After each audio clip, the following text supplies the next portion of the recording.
watching Sunday Sound Off with Frank Boal. Welcome back to Sunday Sound Off, and our first hot topic of the night. Which Royals pitcher do you have the most confidence in right now? TJ. Amazingly, it's Danny Duffy. He's been very good, and now that we've seen him go through the order 3 times, a couple of starts here now, I think there's no question it's Danny Duffy. He wasn't able to get the complete game that was his last start, but he's been very impressive. He's got good velocity. His location is excellent. He's really bounced back. He's had a roller coaster of a career as a Royal, but to see what he's doing right now is very impressive. The problem is that he's number 1 if you were to rank them. Everybody else is tied for 5th.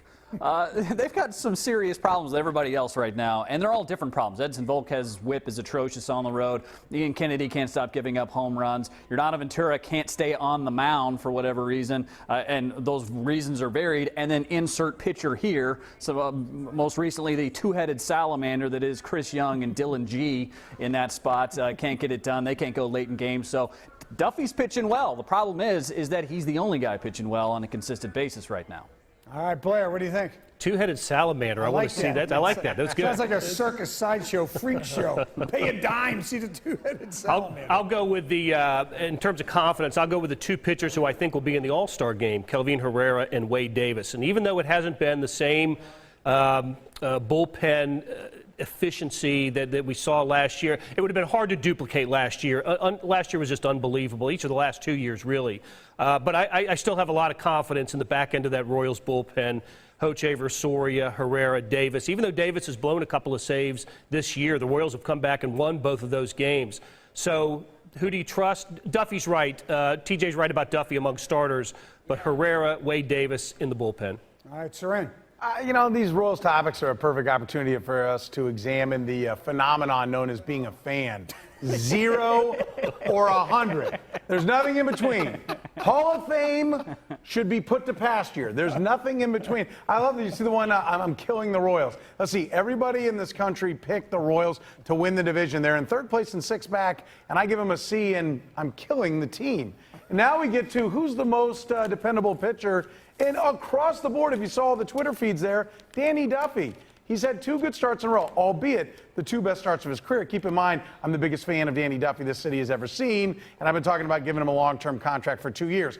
But everybody needs to calm down. The 2 starts before those last 2 were kind of Danny Duffy-esque starts. 3 starts before that were good. Before that, not so good. So let's let Danny Duffy grow into the role. The most dependable guy right now is Ian Kennedy. He hasn't been superb, but he's at least the steadiest one they've got. I am very optimistic, though, that Danny Duffy will be the answer to that question at the end of the year and will get that long-term contract I've been fighting for the last 2 years. Saran, do I have to take your phone away during the show so you don't read your Twitter feed? They're on the TV screen. I got it blacked out right here. They're on the screen, Frank. Here's our second hot topic of the evening. Chiefs head coach Andy Reid rated 6th best by NFL.com. Where do you rank him? Blair? Well, it must be summer because the lists are out. Yes. They're past the time, and you know, between the end of OTAs and the beginning of training camp. So, 6. Why not? That's fine. He certainly is a top 10 coach.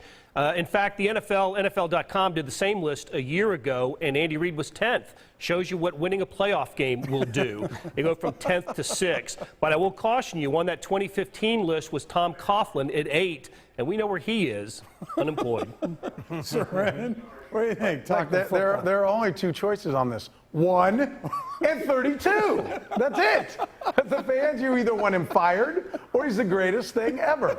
But 6 is probably about right. There are 6 current coaches in the NFL that have won the Super Bowl. He is not one of them. He is one of several coaches that has been to the Super Bowl and haven't won it. And I think somewhere in that 6, you know, a lot of people would debate whether or not a couple of those guys at the bottom, whether or not John Harbaugh deserves to be ahead of him with his 1 Super Bowl win, or Gary Kubiak certainly this year with the Broncos. A lot of people would say Andy Reid's better than him. John Fox has been there, hasn't won it. You know, I think there's a handful of guys, Ron Rivera with the Panthers. But I think somewhere in that 6 to 8 range is probably a good spot for where Andy Reid belongs. And if he can break through and win that Super Bowl, he probably makes his way all the way up to number 2 behind Bill Belichick, based upon the list of candidates that are in there right now.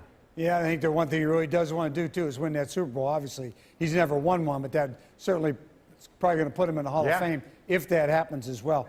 TJ? Yeah, I think sixth is about right, and I think this is the thing with Andy Reid. He's probably top 3, top 5 of coaches ever who haven't won a Super Bowl. I mean, he's a really, really good coach, but he has blind spots. He's terrible with clock management. He has issues in the playoffs when it comes to that regard. But I think, generally speaking, he's an exceptional coach, and he's done enough winning to deserve a very high ranking. Sixth is just fine. If they'd put him a little bit higher, I wouldn't have had a problem with that. But that one thing, that elusive Super Bowl, that's his problem. Yeah, we're going to be up in St. Joe before you know it, too. And our final hot topic, will the U.S. men's national team win a cup in your lifetime? Now, remember, consider your age. It's never going to happen in my lifetime. Seren, what do you think? Well, being that I'm only 25 years old, Frank, I've got a long time now. And prematurely gray. By the way, yes, okay. Don't let the gray hair fool you. Look, I said this a couple years ago when the World Cup was around that I thought we were about 100 years away from being a team that you could say is one of the favorites. It doesn't mean that they can't steal a World Cup as the 8th or 9th best team with a great American Cinderella story to get there, but I think it's probably unlikely. I think you need to see American kids out on the corner playing soccer on a regular basis, getting that feel for the ball, playing 2-on-2, 3-on-3 soccer the way you do in other world countries. And frankly, because of the riches of this country, you don't see kids playing a lot of sports at all. They play organized team travel sports, but just day in, day out, the hours, the stories of Joe Morgan throwing rocks up in the air and hitting him with a broomstick, Ted Williams down at the Sandlot day after day after day. American kids don't participate that way, at least not the more well-to-do kids, and I think it's probably going to make that journey to being a World Cup champion that much further away. TJ, you're the youngest guy on the panel. What do you think? Your lifetime? Yeah, I think that they will. And, you know, I think people are putting it really far out there in the distance that, okay, well, maybe someday they'll do it. 100 years from now, Seren said. Well, you know, things change pretty rapidly now, a lot faster than they used to. The sentiment around things like marijuana, I mean, 5 years ago, that was a big deal, and now maybe not so much. So I think the sentiment around things, what people are interested in, changes a lot faster in today's society. I think that will only increase, and especially given the way that the NFL looks like it may be headed 10, 20, 30 years down the road, I think you will start to see a lot more kids not play Pop Warner. I think that will probably go extinct, actually, and start to play soccer a lot more. There is a socioeconomic problem with the types of kids that play soccer at a young age. That needs to change. But, yeah, I think that we will see the United States become a competitive soccer power within my lifetime. Blair, the wise sage that you are, your thoughts on this subject? Frank, your lifetime, no. My lifetime, no. Seren's lifetime, no. Perhaps TJ's lifetime. There you go. Hey, keep in mind, the U.S. has gotten out of qualifying, but out of group match of 3 of the 4 last World Cups, and they finished 4th in the last 2 Copas. That's not bad. MLS is only 20 years old, the professional league in this country, so it may come sooner than we think. Maybe Seren's lifetime. Oh, boy, thanks. Mine's almost over, so we're not going to worry about it anyway. Up next, we get some final thoughts from the panel. It's their time to sign off on anything that's on their minds. That's